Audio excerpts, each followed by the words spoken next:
Bonjour les amis, et j'ose espérer que vous vous portez très bien, peu importe la partie du monde dans laquelle vous nous regardez. Eh bien, la phase éliminatoire de la Coupe d'Afrique Maroc 2025 tout tire à sa fin. Aujourd'hui, on va on va regarder les derniers matchs de la sixième journée. Et aujourd'hui, la vidéo d'aujourd'hui, on va s'intéresser particulièrement au groupe G. Le groupe G, c'est le groupe de la Côte d'Ivoire. La Côte d'Ivoire qui est le champion en titre d'Afrique. Elle a remporté sa Coupe d'Afrique en 2023. Donc, on va s'intéresser aujourd'hui au groupe G. Dans ce groupe G-là, on avait des équipes comme la Côte d'Ivoire, le Tchad, la Sierra Leone et la Zambie. Autant dire que les trois équipes qui accompagnaient la Côte d'Ivoire dans ce groupe G n'étaient pas des foudres de guerre, n'étaient pas des machines footballistiques, hormis la Zambie qui était l'équipe légèrement au-dessus. La Zambie, champion d'Afrique en 2012, la Zambie qui avait battu la Côte d'Ivoire en 2012 en finale. Donc, la seule équipe qui aurait pu empêcher la Côte d'Ivoire de faire carton plein, c'est-à-dire 18 points sur 18, ou bien c'était la Zambie. Si on part sur cette base-là, dans cette poule-là, la Côte d'Ivoire aurait pu au moins sortir avec une affaire d'une quinzaine, ce n'est même 16 points. Malheureusement, aujourd'hui, lorsqu'on fait le bilan comptable, la Côte d'Ivoire, après 5 journées, c'est 3 victoires pour 2 défaites. 9 points marqués, 9 points engrangés. Et dans ces 2 défaites-là, il y a des défaites contre la Sierra Leone. Encore la défaite contre la Zambie, ça passe. Mais il y a une défaite contre la Sierra Leone. Alors qu'au match aller à domicile, la Côte d'Ivoire avait gagné 4-1, montrant sa supériorité sur cette équipe de Sierra Leone. Au match retour, la Côte d'Ivoire s'est inclinée 1-0. Et là, ça fait 2 défaites d'affilée. C'est une petite spirale négative qui s'est installée. 2 défaites d'affilée. Défaite lors de la 4e journée en Sierra Leone 1-0. Défaite lors de la 5e journée en Zambie 1-0. Est-ce qu'il faut comprendre que la Côte d'Ivoire ne sait plus voyager, ou c'était simplement un manque d'envie, ou c'était simplement, je sais pas quoi, le fait que la Côte d'Ivoire, champion d'Afrique, la Côte d'Ivoire sûre de sa force, a sous-estimé ces équipes-là, sous-estimé ses adversaires. Seuls les Ivoiriens ont la réponse à cette question-là. Seul Emers Faé connaît son groupe. Donc aujourd'hui, la Côte d'Ivoire va affronter le Tchad dans le cadre de la 6e journée. La Côte d'Ivoire est déjà qualifiée en compagnie de la Zambie, mais la Zambie est première et je pense que l'objectif pour la Côte d'Ivoire, ça va être de battre le Tchad, mais avec un bon score pour rassurer les Ivoiriens, pour se faire pardonner auprès des Ivoiriens, et aussi battre le Tchad pour terminer première de sa poule.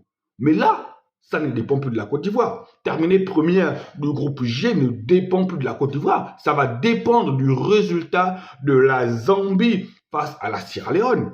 Mais je pense que la Zambie aussi voudra terminer en beauté. Donc, la Côte d'Ivoire n'a plus son destin en main pour terminer premier de sa poule.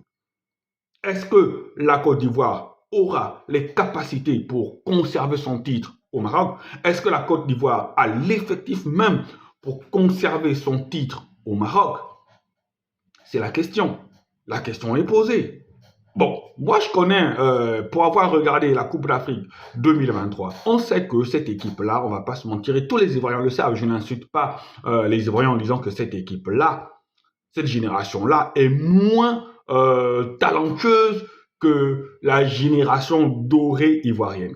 La génération dorée ivoirienne avait peut-être certes le talent, mais le mental de cette génération-là est un peu plus élevé que le mental de la génération dorée. Parce que la génération dorée, elle était talentueuse, mais en termes de trophées, elle n'a rien gagné. Elle n'a rien gagné. Alors que cette génération-là, on l'a vu en 2023, talentueuse sur le plan. Il y a quelques joueurs. Adingra, c'est un bon joueur de foot. Adingra, il y a quelques autres joueurs qui ont des fulgurances techniques et tactiques, mais Adingra, c'est un peu le joyau. sur le plan technique de cette Côte d'Ivoire-là. Mais le reste, c'est le fighting spirit. C'est la mentalité de vainqueur, la mentalité de guerrier. Quand on prend un Seko Fofana, même s'il allait s'enfermer dans les pays du Golfe, mais c'est le fighting spirit. C'est la mentalité de guerrier. Même quand tout va mal, on ne se laisse pas abattre. Quand il y a une lueur d'espoir, on s'engouffre.